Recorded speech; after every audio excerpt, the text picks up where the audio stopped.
Hi, everyone. I am so glad you're here today, but I do want to mention that we cover some sensitive topics here on this program today, and that includes physical as well as emotional abuse and also suicide.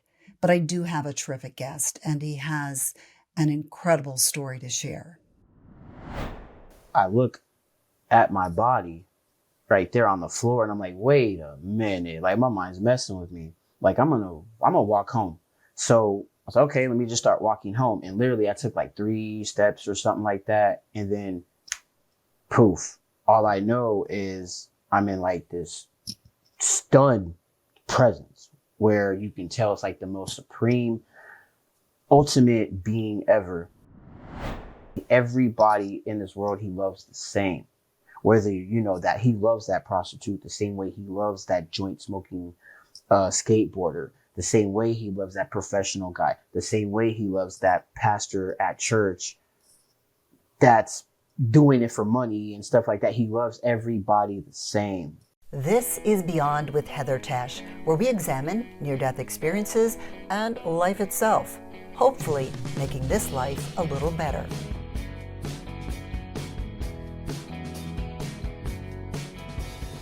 Hello, everybody. Welcome. I am so happy to have my guest here today, Chris Batts. Hello, Chris. Hello. You had such a tragic story as a baby and your upbringing, and all of that led to your near death experience. So, why don't you go ahead and just take us back to what happened to you as a baby and go from there? Okay, so I'll start off as I guess when I was a baby. So when I was 6 months old, my mom tossed me in a dumpster, and that's like the main reason I never got to live with her or stay with her because of that reason. Courts took her. Grandma had me for a few years. Grandma got sick, ended up from different other places, ended up at a particular house, which wasn't my favorite place. As quiet as it's kept, I was treated like really bad.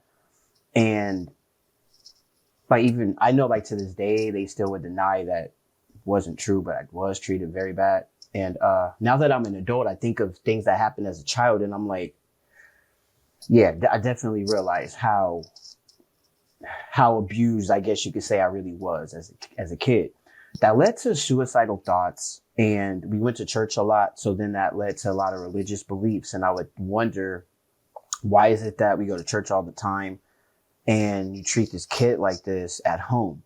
Like, I know people get like the classic whoopings and things like that. That's not, that's kind of old school, whatever, but it's kind of abuse when you kind of tell this child how like ugly they are, how fat they are, how retarded they are, how stupid they are, how you name it.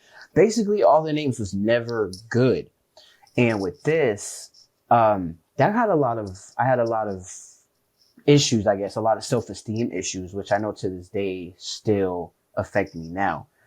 Um, so even in school, I would get in trouble at school. I know now, like I had serious ADHD. It was hard to like keep still or stay quiet. I wasn't a bad kid. It's just I had ADHD.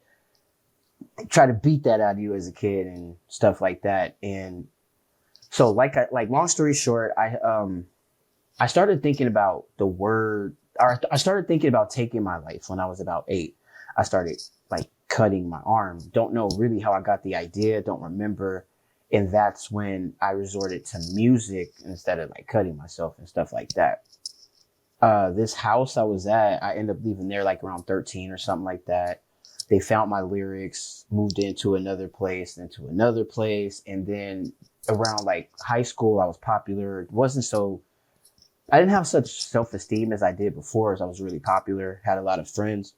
School was over, school ended, and everybody moved on with their life. And all those friends I had, all that popularity kind of like vanished. And most of my friends had family, mommy, daddy, or whoever to help them. And me personally, I was more solo, like alone. I had to basically like mentally like raise myself into saying like, how am I going to get through my life? How am I going to set myself? How do I get my first car, my first job, my first this? So I struggled a lot harder than people that I knew. A lot of this, and like I said, I had a lot of doubts about like God and religious beliefs and things like that. And like relating, like, why would you let this happen to me? And other people just do what they want, like saw these horrible people and they get whatever they want. And it's easy. They just get handed everything. And it's like someone like me has to work harder for everything. And a lot of stuff that I did work hard for got taken or something like that.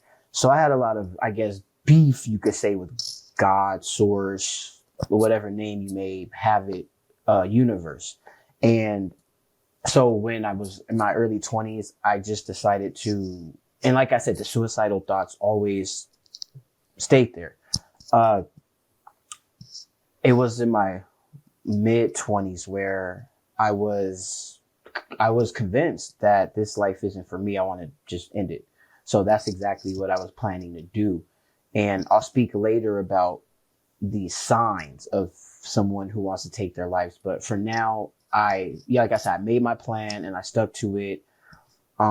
Ended up being at one of my friend's house. We were talking, we were arguing or whatever happened. I left, and sure enough, like a little bit after that, they come after me in their car and they're like, get in, get in. I get in the car. And at this time, as I'm in their car, my mom calls me, and I haven't heard from my mom in years. Never had a good relationship with her, but the few times I would see her when I was younger, she would always say how like she doesn't love me and I'm not her son. So I always realized that. So it's ironic that at this exact time she calls, right when I'm about to take my life. So she tells me, your grandma gave me your number, or my mom gave me your number. And she said that you've been asking about me, which I would ask about her because I guess I was looking for some sort of hope or something like that, not to succeed my plan. So she says, I just want you to know that, I don't want you. And, she's like, I'm not your mom. So I looked at like the phone and I said, F you, you never were. And I tossed the phone out the window. And as my friend is driving, they're making this turn. As soon as they make this right turn, we go up a little bit. And then I just looked at my friend and said, F this, under my breath. And I was like, F this. I opened the door and just jumped out. And then boom, that's when my head hits the concrete. And that's basically the beginning of my near-death experience. So the first thing I seen was basically nothing. It was more just like pitch black and all these different colors like blue, black, purple, just all swarming. I didn't see anything, but I look at my body right there on the floor and I'm like, wait a minute. Like my mind's messing with me. Like I'm gonna walk home. So I was like, okay, let me just start walking home. And literally I took like 3 steps or something like that. And then poof, all I know is I'm in like this stunned presence where you can tell it's like the most supreme, ultimate being ever. It felt more like a woman's love, but times 1,000. But then it was the masculinity of the most supreme, machoist male that ever lived, plus 1,000. And I just felt like these not electric, but what's it called? Like thunder, like lightning strikes, like going straight to the heart after everything it was saying. I wasn't audible. It was just all telepathic. And this first thing it says is like, let me the reason I had a lot of questions in my head and all these questions are answered in order. So it's like, let me reintroduce myself. Yes, I am God. Yes, I am real. Yes, angels are real. They're a gift from me. Want to meet them? And that's when I said, no, I did not believe in angels. The thought of them being real kind of scared me. Mind you, I've never seen this kind of presence ever. Felt this kind of presence. I want to clarify, I did not see God. I didn't see his face. I didn't see his body. It was a feeling. I felt him and heard telepathically everything he was saying. After that, I was just wondering like, I seen the like characteristics, like all these words that were going in the sky. They were just like like just going from side to side.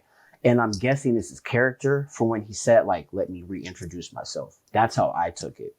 So one of the first words that said loving, then another one says caring, and then one of the biggest one, all caps, exclamation points at the end, long suffering.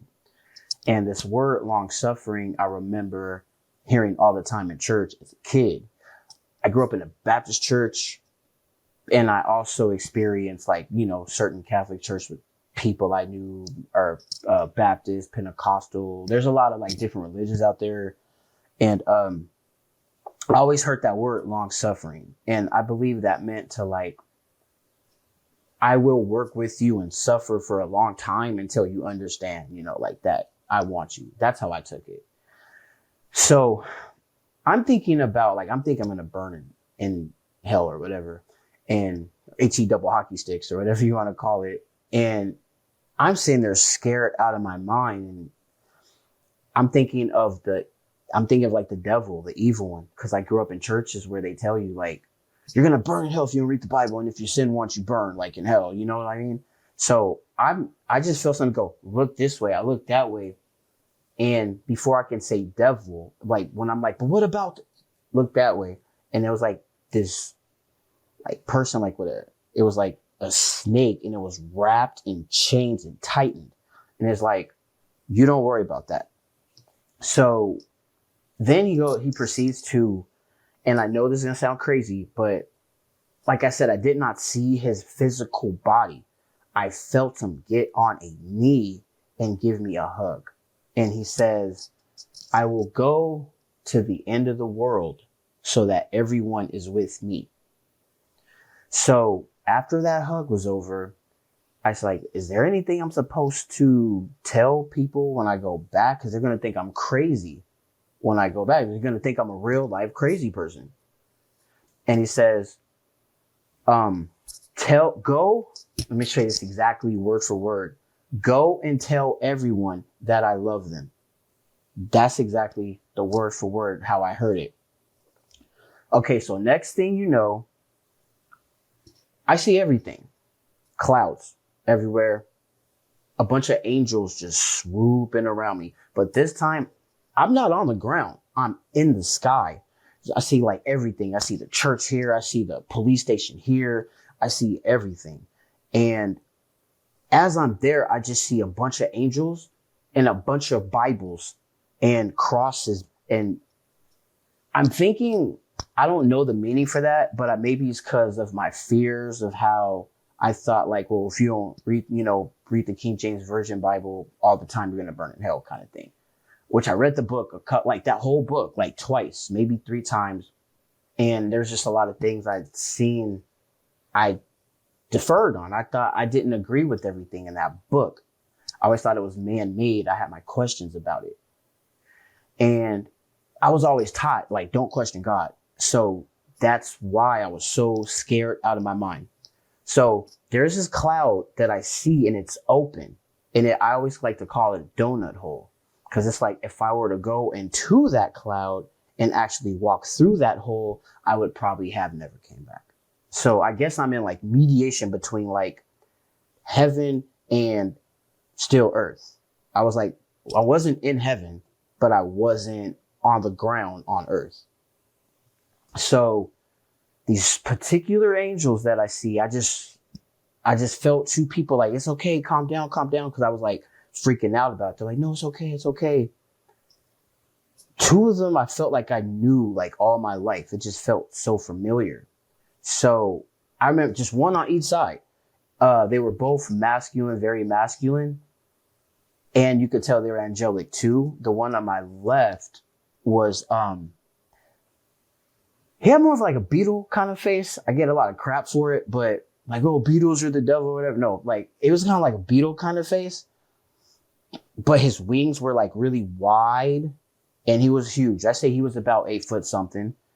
And I look over to my right. Here's this guy, more masculine, more manly than angelic.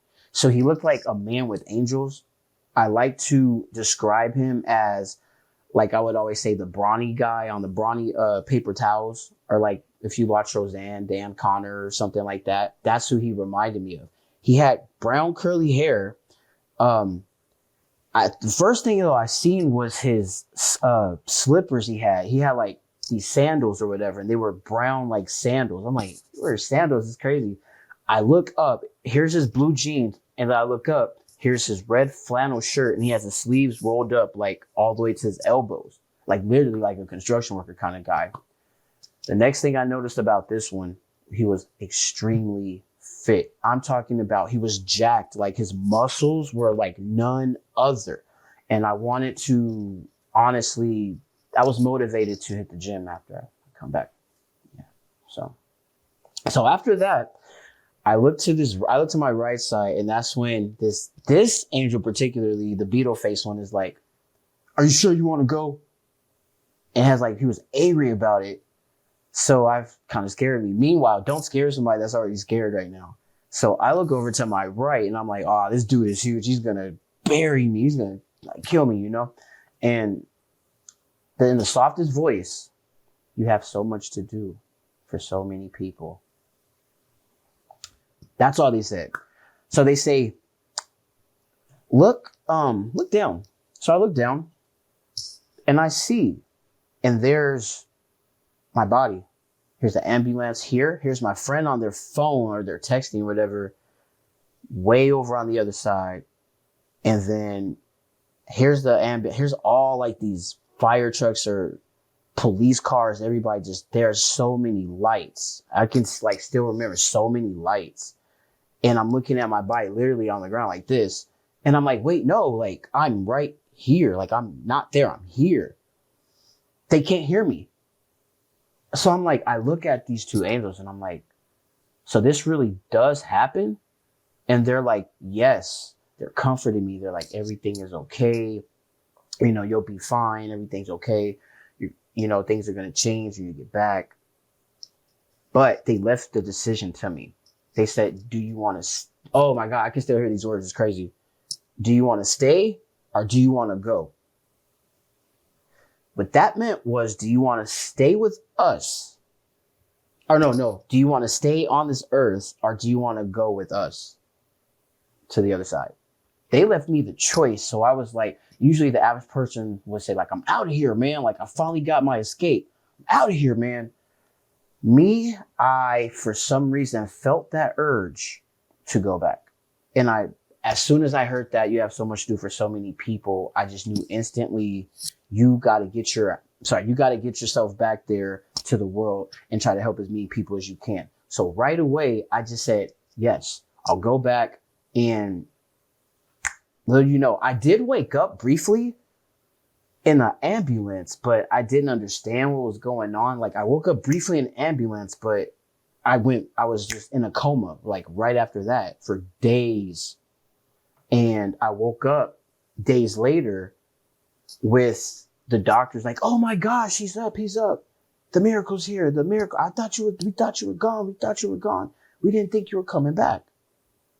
Me, I didn't remember a thing after that. So basically my main like experience with like those angels and my NDE, that decision to make me go back was like, okay, I was supposed to take my life, but I literally attempted to. Now I met angels. They changed my mind. Okay, now let me go back and do something new. And then literally right after that, I had a new view of the world after that. Which is very understandable. You had this incredible experience with God, both masculine and then also with the feminine. Describe that more, just that feeling of that hug and being in that presence. That hug was crazy. Like that hug felt like the most safest, sacred thing in the world. I wish I could have stayed there forever. The way I like to compare it to, because like I work with kids for, you know, school district, and the way I compare it to is like my kids coming to me and saying something and me saying, hey, getting down on a knee and leveling with them, and I'm hugging them and saying, it's gonna be okay, sweetheart. Like that kind of thing. That's how it felt. but just the most feminine, motherly love. But then you can feel the massive masculine, like muscles, like no one's gonna hurt you kind of thing. It was all at the same time. God also said to you, I will go to the end of the world to make sure that everyone is with me. What do you think God meant by that? I personally think he, or God, or source, whatever, I think he more meant like, I need everybody to know I love them. I need everybody to understand that this is not over until every person and every soul I've created that like wants me is with me. That's how I took that. I like this. And when we say God, the reason he introduced himself as God to me is because that's what I know him as. He's gonna like get on your level and speak to you. You might know him as Jehovah, or you might be Muslim. Somebody might, it's so many different religions. You might know him as Josh. You might know him as Hector. But whatever it is, like he would have been like, yes, I am Hector. Like, like I am real. It's just like, did you get the message kind of thing? I understand that because I always use God. I often use he, and those are often, that's how I grew up. That's my culture. That's what I'm comfortable with. But I get it if somebody chooses to use different words. I find it interesting that God said, tell everyone I love them. It wasn't tell everyone they have to follow me. No. And that's right there. At that exact moment, it reminded me of some lady I knew as a child. And I used to think she was nuts as a kid. She used to always go around passing out flyers. And if she didn't have those flyers, she would always just yell in the street. She'll be walking, Jesus loves you. Jesus loves you. And she would always be telling, Jesus loves you. That's what that reminded me of. That is really interesting. Like, go tell everyone, go tell every single person, like, I love them. They're confused. They think I hate them, but I don't. Which brings us then to what you were saying about how you grew up and your religion. And I think the problem we have often is that we are learning from very flawed people who have flawed views of God. Mm-hmm. And so you said, how we're taught I not to like to call it question. misunderstood. Misunderstood. Yeah. Yes. And Mm-hmm. we are taught not to question God, but I think there's a difference between questioning God and questioning what we've learned. Yes. Yes. Instead of judging them like, no, you did this yesterday, so that means that I'm gonna say, just depart from me. I never knew you. It doesn't sound believable. So you not only, of course, had issues with, some of the things you were taught in church, but you also came from a very abusive home. And I thought it was interesting that you pointed out it wasn't just physical abuse, it was emotional abuse. I think a lot of people don't realize how damaging it is when you're programmed as a kid Mm-hmm. to think of yourself as ugly and stupid and all of these things. Mm-hmm. And and that does carry with you throughout your entire life. Yes, it does. Yeah, it does. To this day. Yeah. And it's hard to get over. And like you said, you had a nice grace period when you were in high school. You were very popular. Mm-hmm. I think sometimes that PTSD comes out when life gets a little bit harder, and then all that programming comes back. I like that you said programmed. Yeah. Yeah. Yeah. One thing you didn't mention, but I heard you mention elsewhere, is that when you were in heaven, God showed you a picture of 3 or 4 different people. Can you describe that? Okay, so wasn't in heaven. I want to clarify that. I Okay. was not in heaven. I never crossed over that Okay. that donut In the hole. space that you were in Right, that this, mediation part. yeah, the lobby of heaven, some people call it. Yeah. Yeah. Oh, okay, yeah, I like that. Okay, so yeah, I totally forgot to mention this. So I guess this is like more of him like explaining his character towards me. So most people see life reviews in their NDEs. I did not see a life review because I didn't cross over that hole to go to heaven. And And I know that. So there was a instead of like a life review, it was a big projector screen, huge projector screen. So on the first video, here's this guy riding, a skateboard with a joint in his mouth, and he's just like cruising right, and God's like, I love him. So then you see this prostitute, and God says, I love her. Then you see a guy with a briefcase and a suit, just like, professional guy. Like, you think he's better than the last two people, but then God's like, I love him. But all of these were the same tone, and he said it the same way. The reason that's important to me is because I took that as saying everybody in this world he loves the same. Whether that he loves that prostitute the same way he loves that joint smoking skateboarder, the same way he loves that professional guy, the same way he loves that pastor at church that's doing it for money and stuff like that. He loves everybody the same. Despite how we've messed up. Despite, yes, because he knows how we're not perfect. So that's why that part is important to me.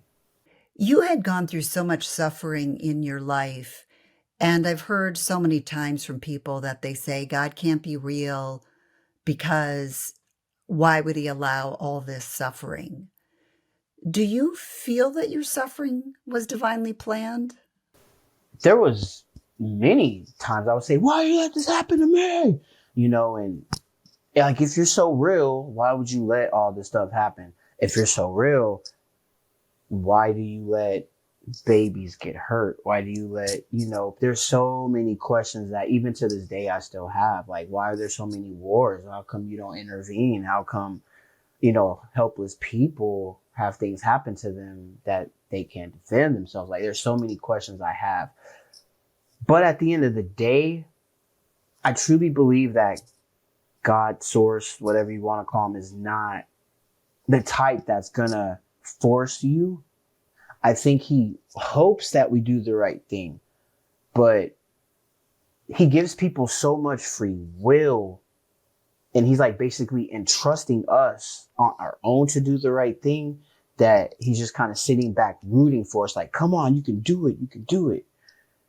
Despite everything that happens. I really do think a lot of the unfair stuff makes God sad, because even though he's like the creator of the world, he created this, created that, he just, I guess, loved everybody so much, he decided not to program us or not to, force us. Like, you want to believe in me? Yes, you can. If you don't want to, that's going to be your choice also. But I still hope you do believe that I love you, kind of thing. Do you think he allows it because he knows there's so much better beyond that? Because still there are people listening going, yeah, but why is it so unfair? Why does this person have it easier and this person have it harder? Yeah, that is a question I can't answer. Like, I can't even really think of the right words for that one, because I still question a lot of stuff to this day. Of why things happen to people that, don't deserve things to happen to them. And I think that's part of it too, is we don't have all the answers. We're probably not supposed to have all the answers. I also loved when I talked to another guest, his name was Howard Storm, and he said, it's Howard okay to be, Storm. yeah. Yeah. He said it's okay to be angry with God, because when you have passion, it shows that you are connected, you care. You're interested. You're interested, correct. Yes. Yeah. Yes. Yeah. Well, a lot of this suffering that you had, it started with your mother.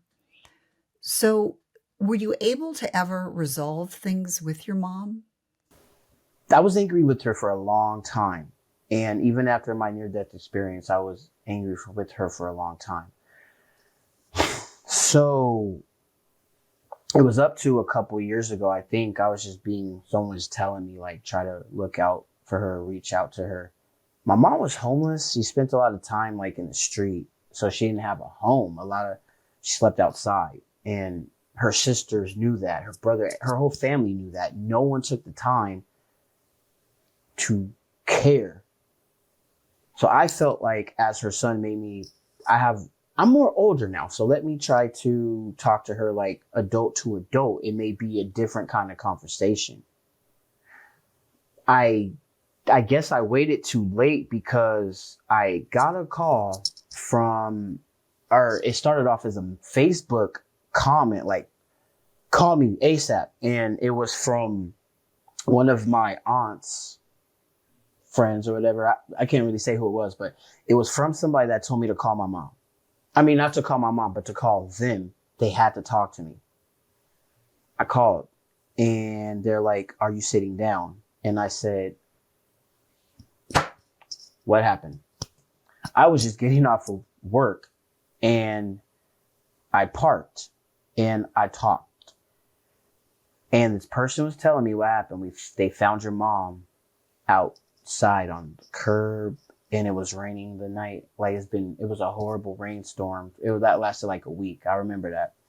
And she was found in it and she passed away. And I guess a passerby had seen her and they just randomly just seen somebody. They didn't look like they were breathing and they called, and the person I talked to explained it to me and they gave me the detective's number to who to call and everything like that. Cause her sisters were telling them she has a son. He can deal with it. We're not going to handle it. So before she passed away, I didn't get a chance to. I wanted to make amends with her and just have a relationship with her like adult to adult. And like I said, when I found out that person found her, I was thinking, what am I going to do with her? I'm struggling myself. I got to support me and everybody else. How am I going to, handle her passing away and stuff like that? And I cried for a long time. And then I made a call to the detective and said, you know what? I'll take care of it. I will help my mom transition. And that's what I did. I had got her cremated and I have her. So I felt like even though I didn't have her, I have her now. Ironically, I want to bring up a dream that I had about 2 days. The day after, 2 days after she passed away. And the dream felt so real. I had a picture when I was a kid and the picture was me and my mom. I was about maybe 8, 9, something like that. It was the only picture I ever had with me and her. I was younger, like my adolescent years. I cut it with scissors and I only kept like my part and tossed hers out. I was angry. In the dream, the same picture appeared. It shows me and then it slides and shows her. The picture was put back together. And this was like, whoa. I then ended up seeing her in this dream. And that was my homegirl. We were slapping flies. We were giving hugs. We was laughing. We were like, that was my best friend in the world. And I was helping her move into a new house. I take that as maybe like that could have been her heavenly home. Maybe that dream could have been something that was actually real. Maybe I could have been helping her move into her new home. I don't know. But seeing her felt like it was nothing like this relationship here. She was just so, and it's weird because I seen how she looked before she passed away. She lost a lot of weight and stuff like that. Before this, she was really like big and stuff, but when she was getting sick before she passed away, she was really skinny. And in that dream, she looks just like she did before she passed away, but just a little happier. Yeah. And that was my best friend. How did it compare to other dreams? Was it more real? Was it about the same as other dreams? No.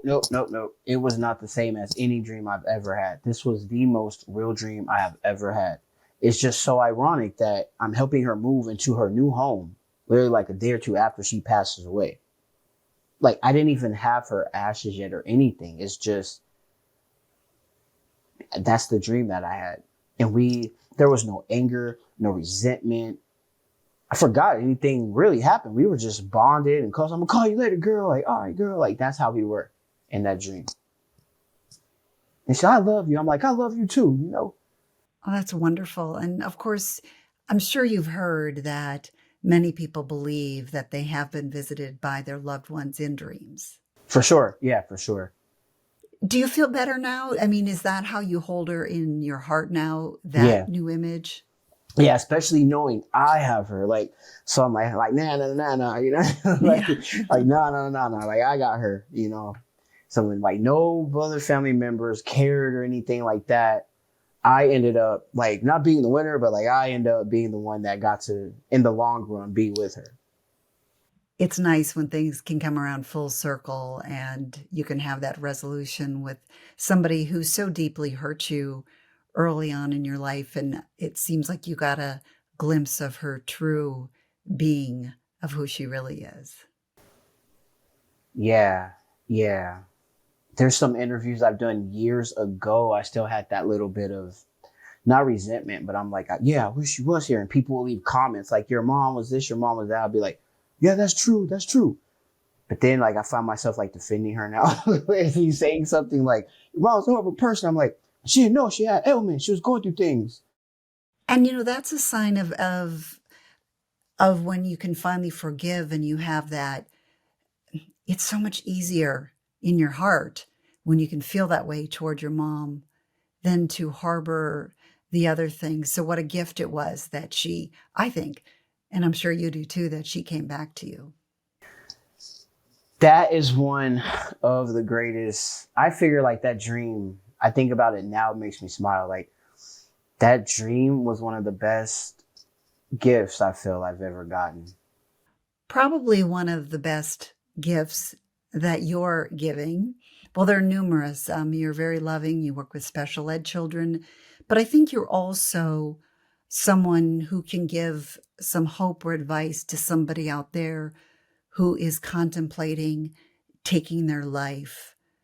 So, what message do you have for someone out there listening? Okay, I'm gonna say this. So it's definitely known I am a suicide survivor. I will say there are some myths to suicide. I want to clear those up right now because I'm not telling people, hey, go kill yourself and then everything is gonna be great. And no, I'm basically telling you don't, because it gets better. Life gets better. My only advice to anybody, like to anybody who's feeling suicidal, want to take their life, don't. There's someone out there. Just stop being hard headed like I was and how we all are at times, and talk to someone about it. Go to some meeting, call the suicide hotlines, you name it. I've have experience. I am a suicide survivor. I've called the suicide prevention hotline and it works. They really did care for you. They really were interested in what you had to say. I want to bring up also myths. There's some myths about someone who may be suicidal. They might be like, hey, someone who's suicidal is always angry and always sad. Not exactly the case. There could be people who are in a great mood all the time and they're just hiding it, but deep inside, they're out of luck and they feel they don't have people to talk to. So they hold it in. And then the next thing you know, how did little Kevin or little Timmy or whoever it is kill themselves? I thought everything was perfect. But yet they felt like all this time they didn't have anybody to talk to. I think like some more advice I could really give is, for someone that just may not feel like that, make sure the people that you love know you love them and that you can talk to them about anything and you won't judge them. Because someone who's feeling suicidal are not going to say anything if they're going to feel judged. What would be the point of that? So make sure you do your part in just making sure they understand. I love you. I'm here for you. And you can talk to me about anything. We can work this out. Because sometimes in life, we do have that. This life is over. I'll be a lot better off dead. In reality, like my best friend Janet used to always say,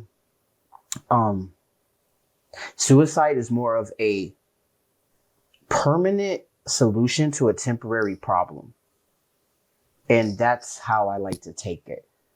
So that's pretty much my advice to, to anyone who feels that way or anyone who thinks they know someone who feels that way. It's really important. I'll give you a sign too. A few signs of someone who are suicidal may be lack of communication. They might just vanish off the face of the earth. You don't hear from them at all. You call them, they don't want to hang out. They don't want to talk. They don't want to do anything. If you do see them and you guys hang out and you just feel it, it's just a feeling. You just know something's wrong. Also, if somebody brings up the subject of suicide, don't always assume it's for attention. It can really be true. There's not anybody who would tell me they feel this way and I would ever take it lightly. I think all of that is great advice, and you are helping so many people, both, sharing your near death experience and also your advice for people that are contemplating taking their life. One thing I heard you talk about, which I think was really neat, is how you look at the world very differently now after having your near death experience. And that includes people, it includes animals, it includes plants. Can you expand on that just a little bit? I have a appreciation for literally everything, the smallest things, the plants, even if I throw something on the ground, like I'm like, oh man, I feel guilty about it later. I'm like sorry Gaia, like sorry Earth, like you know what I mean? I felt like the earth is important. I feel that animals are important. People always would say animals, especially dogs, like, oh, dogs don't have souls and stuff like that. And I'd be like, the hell they don't. Like, yes, they do. They have emotions like us. They have feelings like us. Plants have like plants die, plants live, plants are souls too. They don't just grow and they're like not alive, And there's just so many things on the earth to appreciate animals. And I honestly believe that animals are a lot closer to God than we are. And I think the same thing too about like the special ed kids I work with. They're a lot more closer to God than like we are. So like special ed kids, like they just all have animals and plants. They just have that certain connection to that divine source that I think us as humans look for. They have an innocence, we get all tainted with life, and they just carry that innocence and that love and are so willing to give that love. Yeah. It's been so fun talking to you today. I know people are going to want to hear more from you. You did write a book at one time, so tell us about that. Yeah, I don't know, about 3 or something years ago, I wrote a book. I have plans to work on another one. I want to do a book actually about suicide prevention. So that's basically my next thing. And I guess you could say like broadcasting the news like live right now. So I'm going to be in the process of working on a suicide prevention book. My book, Boom, The Life and Times of a Suicide Near-Death Experiencer. If you want to purchase it, go ahead. I mean, I've given many books for free. I just want people to get the message, to be honest with you. I'm not here like promoting my book or anything like that, but just in case you want to, take a look at it, that's what it is. I just urge you, if you do, don't go on anywhere except Amazon, because like Walmart and 8 books, and I don't know if I can say these names, I'll beep them out or whatever, but there's all these other people who sell them and they profit all of my money. You see what I'm saying? So like somebody might want to go on one of these websites and say, hey, let's support, his story. But it's really not supporting me. It would be mainly supporting them. So like to support me, Amazon is where my book is. And that's where, like, if you want to support me, you can. That's the site. And again, like I said, I'm not here promoting. It's just, just in case you want to purchase. If people want to connect with you too, you're on Facebook, is that correct? Yeah, my Facebook is simple, really. It's just Chris NDE, and you'll find me, you'll see me. And Instagram, you can put C_E_B7. I really check my Instagram. I do stay signed in, so I get notifications if somebody needs to reach out. I still get messages from people and, asking for advice and things like that. So, don't be too shy. I'm pretty open. I'm not one of those who act like I'm too good for people. No, but you're a busy guy because in addition to your work is with special ed kids, you also are going to school, correct? And Yes, actually getting ready for my graduation this yeah, month. So yeah. that's exciting. A couple more things before we leave, and then I'll let you go. What would you consider your fondest memory that you have from your near-death experience?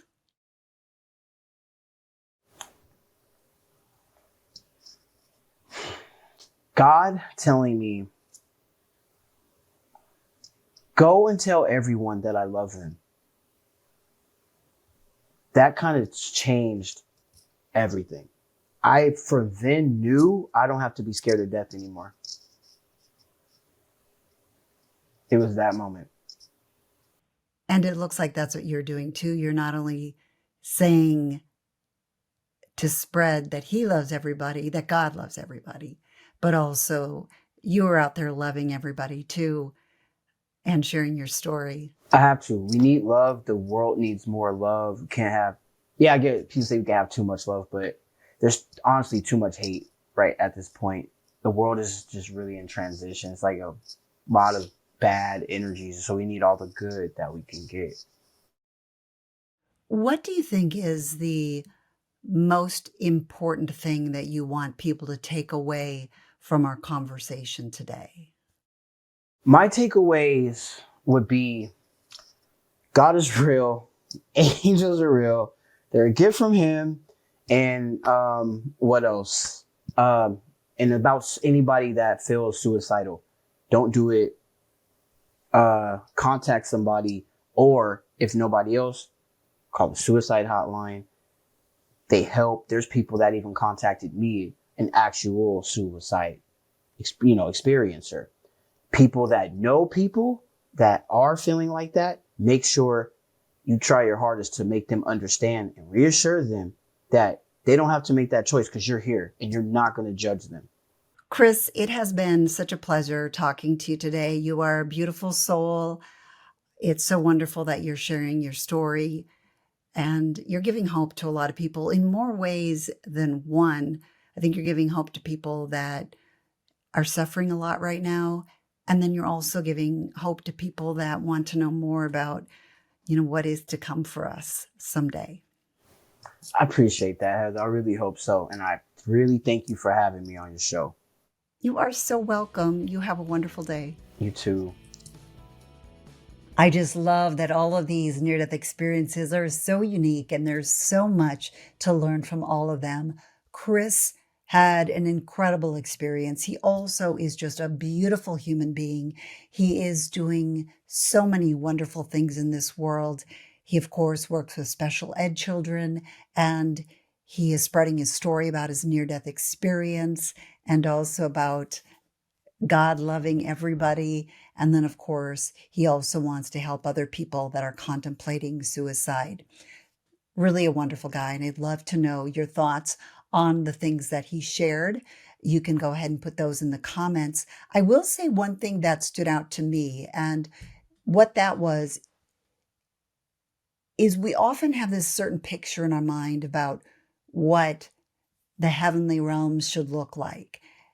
But I've learned, especially doing all of these podcasts and interviewing so many people, is that there's so much beyond what we can imagine, so much beyond what we could picture or even fathom, that there are these amazing creations. And that's why we can't always expect that angels are going to look like humans. God has created all of these beautiful creatures and I think that's something that we need to open our minds up to. Maybe that's something that you want to share in the comments, your thoughts on that, or your thoughts on the numerous things that Chris talked about. Maybe there was something that really touched you that he mentioned, just commenting about his life experience. I really would love to know your thoughts on that. I love connecting with all of you, and I so appreciate you always leaving your comments week after week. And even if it's just something, as I always say, as simple as I made it to the end or thanking Chris, anything like that, I really do appreciate those. Thank you also for your likes, and thank you so much for subscribing.